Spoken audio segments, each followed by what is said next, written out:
Une session un peu plus courte avec Alexia, mais au moins pour... je vais poser l'enregistrement pour un moment. Donc, merci à tous d'avoir patienté. Enfin, voilà, Alexia à bord. Merci beaucoup, Alexia, d'être parmi nous. Donc, ce que je disais, on a une journée avec beaucoup de femmes très inspirantes qui vont parler de leur métier. Et donc, sans plus attendre, ce qui serait intéressant, c'est que tu racontes plusieurs facettes de ton job. Tu es animatrice télé sur BFM, tu es journaliste et tu produis des contenus aussi. Donc, est-ce que tu peux nous raconter tout ça pour qu'on comprenne mieux ton métier? Alors, à la base, je suis pas du tout journaliste. C'est plutôt l'inverse. Je suis chef d'entreprise depuis 8 ans. J'ai un cabinet de conseil en transformation digitale des ressources humaines. Et en fait, je suis arrivée à la télé d'une façon pas classique, j'ai envie de dire, parce que j'ai pas du tout fait d'études de journalisme non plus. Je fais une école de commerce. Mais pendant mes 8 années d'entrepreneuriat, il s'est passé plusieurs choses.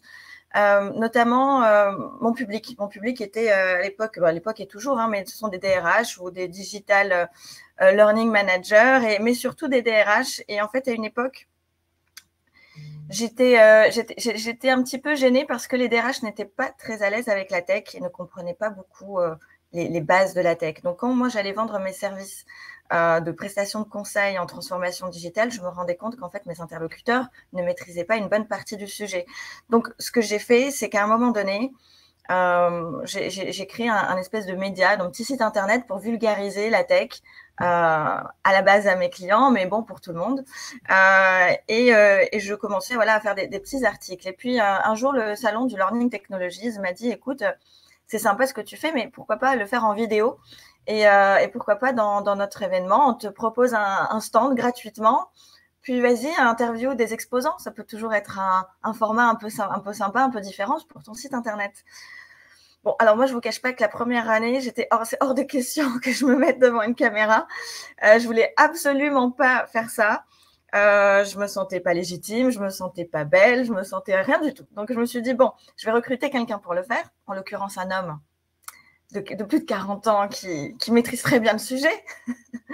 Donc j'ai fait appel à un animateur qui a très bien fait son job, sauf que bon, il n'avait pas trop le fond. Il était très bien au niveau de la forme, mais il y avait des questions où il rebondissait pas comme j'aurais voulu qu'il rebondisse. Donc je me suis dit bon, allez, je prends mon courage à deux mains. L'année d'après, je le fais lui et moi. Voilà, on le fait à deux. Comme ça, je m'entraîne un petit peu.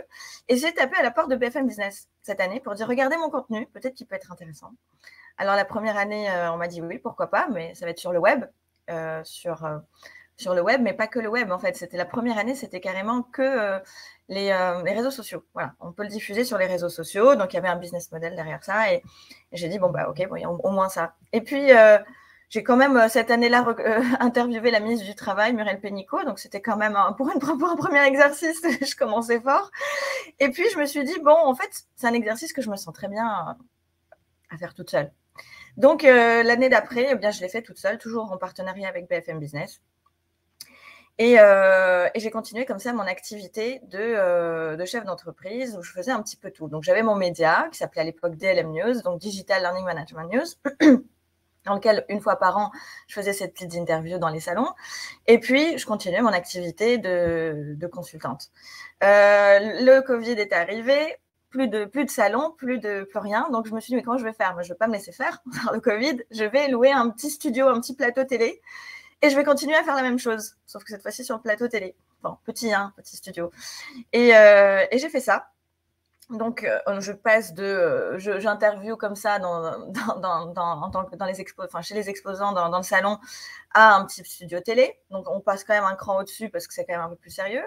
Et en même temps, je me suis beaucoup posé de questions sur moi. Il s'est passé plein de choses dans ma vie et je me suis rendu compte à quel point j'aimais aider les gens. Mais je me suis dit, est-ce que je les aide vraiment bien? Enfin, je les aide à ma façon, mais comment je peux les aider mieux? Et là, je me suis dit, bon, ça devient une évidence, il faut que je devienne coach certifié d'État. Alors, vous allez dire, oh non, encore une coach. Oui, mais tant qu'à faire, c'était juste pour, à la fois moi, apprendre, parce que j'adore apprendre, mais aussi pour quand la vie m'offre des situations où je peux aider, ben autant bien aider. Et donc, j'ai passé ce diplôme de coach certifié, RNCP niveau 2, qui a duré 9 mois. C'était très dur. J'ai fait une école de commerce, mais là, ouais, c'était quand même assez coriace quand même. C'est pas une petite formation. Donc, j'ai eu une autre casquette. Donc, je me suis dit, tiens, j'ai plein de casquettes maintenant. Je joue la journaliste sur un plateau que j'ai moi-même loué pour contrer le Covid et ce qui n'a pas pu se faire en événementiel. Puis, c'est vrai que j'ai cette dimension de coach que j'aime beaucoup, mais je continue encore à faire du conseil et dans la transformation digitale des ressources humaines. Et le Covid, bon, on s'est tous déconfinés. Et il y a eu un changement de direction. Enfin, il y a eu un changement au niveau des ressources humaines à l'époque sur BFM Business. Et quelqu'un m'a contacté pour dire, écoute, ce que tu fais maintenant sur le web depuis 2-3 ans avec nous, je pense que ça peut être intéressant de le faire à l'antenne. Et c'est comme ça que je suis passée présentatrice télé. Et je n'ai pas abandonné mes autres casquettes. Donc, c'est pour ça que je suis toujours coach certifiée. Alors, le coaching, je n'ai plus trop le temps de le faire de façon individuelle parce que j'ai vraiment un emploi du temps très chargé. Mais par contre, je le transforme en podcast. C'est-à-dire que toutes les interrogations que je vais avoir dans ma vie ou celles que je partage avec des personnes qui font encore appel à moi pour ça, je me dis, je vais en faire un podcast. Je vais essayer de traiter le sujet avec des experts. Donc, j'ai eu l'occasion d'interviewer, je vois son livre qui est là, Trop intelligent pour être heureux. Bon, enfin, ce sont puisque j'ai plein de livres devant moi, et voilà, des neurologues, des psychologues. Et en faisant ces podcasts, c'est à la fois toujours une thérapie pour moi, mais que j'essaye de partager pour apporter du contenu aux autres dans la partie développement personnel. Tout est lié parce que finalement, on parle de l'humain. Et dans mes émissions, dans BFM Business, Tech RH, ça reste RH, donc relations humaines, ressources humaines. On y apporte une dimension technologique, technique, dans la partie RH et Tech RH, parce qu'effectivement, la technologie, voilà, elle fait aussi partie de mes activités. Quand je fais du conseil en transformation digitale, je parle beaucoup de technologie. Et pour moi, la technologie, ça reste un outil extrêmement puissant qui peut accélérer, et je ne veux pas, Chance est très bien placée pour le savoir dans la psytech, mais effectivement, je crois beaucoup en la technologie pour accélérer nos prises de conscience et notre connaissance sur nous-mêmes. Ça peut être un super outil pour ça. Voilà. Et oui, et en effet, on a rencontré Alexia dans le cadre d'une interview que Alexia a accordée à notre CEO pour parler de Chance, et ça a été une des premières journalistes à vraiment s'intéresser à ce que Chance pouvait apporter donc dans le monde du travail. Donc là, tu sais, quand on fait nos lives, on essaie de décrypter les dessous d'un métier. Donc là, on a dit, on s'est mis journaliste et animatrice TV, même si toi, tu es multicasquette, pour ceux qui auraient envie de comprendre un peu mieux. Donc, alors, c'est pas forcément des gens qui veulent être journalistes ou qui imaginent qu'ils peuvent un jour être animateurs télé, mais c'est plus de la curiosité. Donc toi qui évolues maintenant dans un monde où tu côtoies des journalistes, tu es sur BFM, tu es animatrice, est-ce que tu peux nous donner un peu les coulisses, quels sont les super bénéfices et les points très positifs que tu trouves à cette partie de ton métier qui est journaliste et animatrice télé, et les points qui sont plus négatifs? Et on est entre nous. On est entre nous, je ne sais pas combien de personnes sont connectées. Regarde, non, on n'est pas nombreux, mais la vérité, c'est qu'il va y avoir un replay. Donc, voilà, donc c'est ça, ok. Alors, les points positifs, alors, sachant que c'est quand même, avant de répondre à la question, je dois quand même souligner que j'ai une émission par semaine, contrairement à certains journalistes qui peuvent, eux, avoir une émission quotidienne, donc 3 heures par jour. Donc, c'est quand même une approche différente, même si le métier est le même. Mais pourquoi je vous dis ça? Parce qu'on a des différentes façons de travailler. Ceux qui sont dans la matinale, par exemple, il y a une rédac chef, voilà, il y a toute une équipe autour. Et donc, c'est vrai que moi, par exemple, Tech RH, je choisis mes sujets, je choisis mes invités. Et la partie que je préfère le plus, c'est quand je les accueille et quand c'est le moment de l'enregistrement et quand je sens que c'est une opportunité pour eux de venir et de venir partager un message qui leur est cher, qui leur est important, et de voir qu'il y a toujours un moment de grâce, un moment de magie sur le plateau où je sens que la personne, elle lâche complètement son mental sur les caméras, le stress, et on arrive à avoir une sorte de connexion voilà, où on est dans notre bulle. Et en fait, par empathie, on arrive à rentrer dans espace où on sait ce qu'on doit dire, non pas parce qu'on doit le dire parce que voilà, ils sont venus pour présenter leur boîte ou pour avoir un avis, mais parce qu'ils sentent que ils se font porter en fait par l'inspiration et ils finissent par oublier les caméras et dire beaucoup de choses sur une opinion, un avis qu'ils ont sur un sujet très précis. Et on peut parler sur des sujets de fond. Moi, j'aime beaucoup ça aller en profondeur et pas rester juste sur la partie actualité, mais aller sur le fond des choses. Et quand j'arrive à le faire, quand face à moi, il y a des personnes qui, elles aussi, aiment un peu avoir cet aspect un peu plus peut-être philosophique sur son thème et une prospective et une vision, là, il se passe quelque chose que j'adore. Voilà, c'est quelque chose où je me dis, waouh, on a bien réfléchi, on s'est posé mutuellement les bonnes questions et on a avancé, quoi. On sent qu'on a avancé. Ça, c'est la partie géniale. Et quand j'arrête et qu'on me dit, c'est trop court, ça, c'est génial aussi, parce que ça veut dire qu'on aurait envie de continuer et on est un peu resté sur notre faim et que ça veut dire vraiment qu'on est allé, voilà, on a commencé à s'amuser, à prendre du plaisir, à réfléchir. Ça, c'est super. Et il y a Florent qui te dit, je ressens beaucoup d'humanité lorsque je regarde Tech RH. Oh, merci Florent. Merci. Et donc, le côté négatif, est-ce qu'il y a un côté négatif, Alexia, dans la partie journaliste et animateur télé? Est-ce que ça te met une pression particulière à la télé? Est-ce que tu penses que tu dois travailler différemment parce que c'est en direct, hein? Non, c'est pas en direct. Justement, c'est en différé. Ouais. Le côté négatif. Alors, ce que je dirais de moins bien, mais ça ne tient vraiment, ça ne concerne que moi. Je ne peux pas parler au nom de la profession, qu'on soit clair. C'est Alexia qui vous donne cette info, mais pas la profession. Je ne pourrais pas avoir cette prétention. Par contre, effectivement, le fait de ne pas être journaliste de formation, moi, le côté négatif, c'est que ça me donne une forme de pression par rapport aux autres journalistes qui le sont, de me dire est-ce que j'ai bien fait ce travail journalistique, est-ce que et qu'on me fait pas de retour. En fait, c'est ça, je pense le gros souci et ça, je pense que c'est visiblement, tout le monde dit que toutes les chaînes télé c'est comme ça. Quand c'est bien, on vous le dit pas. Quand c'est pas bien. On vous le dit, mais mal. On vous dit juste que c'est pas bien, quoi. Mais on vous dit pas comment vous améliorer. On n'est pas là pour vous faire monter en compétences. Alors ça, j'ai aucun problème à vous le dire en tant qu'RH, mais c'est pas une culture, c'est pas un environnement de travail où on a la culture du feedback pour vous faire progresser. Alors moi, j'ai une chance aussi d'avoir une productrice, Julie Cohen, qui a été extraordinaire avec moi et qui a pris le temps quand même de me faire des retours, mais parce qu'elle a bien voulu, parce qu'elle est gentille, parce qu'on s'entend bien. Mais je n'ai jamais eu vraiment une direction ou qui que ce soit au-dessus qui vienne me dire, voilà, viens, on se pose, alors là, tu aurais peut-être pu faire comme ça, là, il faudrait plus faire ça. C'est ni à moi, ni à personne, en fait.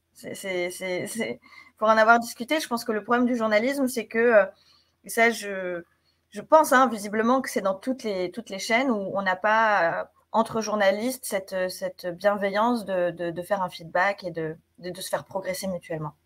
Ouais, donc il n'y a pas suffisamment de culture de feedback et il n'y a pas de montée en compétences. C'est pas. Après, c'est pas forcément. Après, c'est vrai qu'on fait tous le même métier, donc il faut aussi imaginer quel est l'intérêt de se faire progresser mutuellement si on est tous quand même sur le même métier. Je sais pas. Alors que sur une entreprise plus pyramidale avec des managers qui eux veulent vous faire monter en compétences pour eux-mêmes monter, peut-être qu'il y a effectivement cette culture du feedback et cette culture de la montée en compétences, mais comme on est tous au même, avec forcément des journalistes beaucoup plus stars que d'autres, avec beaucoup plus d'ancienneté, mais même eux, ils n'ont pas le temps, ils n'ont pas que ça à faire que de faire un feedback aux petits jeunes qui arrivent, quoi. Et toi, quand tu nous as dit tout à l'heure que tu as ressenti peut-être est-ce que c'est une syndrome d'imposteur de pas t'avoir autorisé tout de suite à toi-même présenter, t'avoir mis quelqu'un d'autre, et finalement tu t'es dit. Alors attendez, je vous entends pas, excusez-moi. Au début, on parlait de cet épisode où tu as choisi de mettre quelqu'un d'autre pour présenter et de ne pas le faire toi. Qu'est-ce que tu as comment as-tu dépassé peut-être ce syndrome d'imposteur ou cette difficulté? Alors déjà, je m'excuse, il y a mon chien qui est en train de devenir un peu foufou derrière moi. On n'entend rien du tout. Vous n'entendez rien? Bon, bah tant mieux. Comment j'ai fait pour… C'est une très bonne question. En fait, je ne l'ai pas fait. En fait, je me suis dit, c'est pas grave. Parce que finalement, le syndrome d'imposteur dans ce contexte-là, c'est de se dire, OK, qui suis-je moi pour prétendre à être capable de poser des questions, interviewer une ministre et à faire mon propre média et voire même à passer à l'antenne dans une télé nationale. En fait, à partir du moment où on commence à se dire, je ne vais pas le faire parce que je ne m'en sens pas capable, qui on prive? C'est égoïste, en fait, quelque part. Ça veut dire que je vais, moi, me dire que je ne vais pas donner la parole à certains exposants, à certaines boîtes, parce que j'estime ne pas être assez bien pour ça. Donc, c'est-à-dire que moi, je les prive à eux de ne pas se faire connaître parce que ma petite personne estime qu'elle n'est pas capable. Donc, je prive qui? C'est eux que je prive. Donc, je me suis dit, je vais arrêter d'être égoïste. Oui, je ne me trouve pas bien à la caméra. Ok, c'est vrai, je ne me trouve pas. Et alors, à qui je sers? Je me sers moi? C'est pour moi que je fais ça ou c'est pour eux? C'est pour eux. Donc, j'oublie. Donc, je fonce. Et jusqu'à présent, ça a été ça. Je fais ça pour qui? Je fais ça pour eux. Et il y a encore des fois où parfois je me regarde et je dis, waouh, ah oui, il faut que je mange moins de sucre cette semaine. Parce que...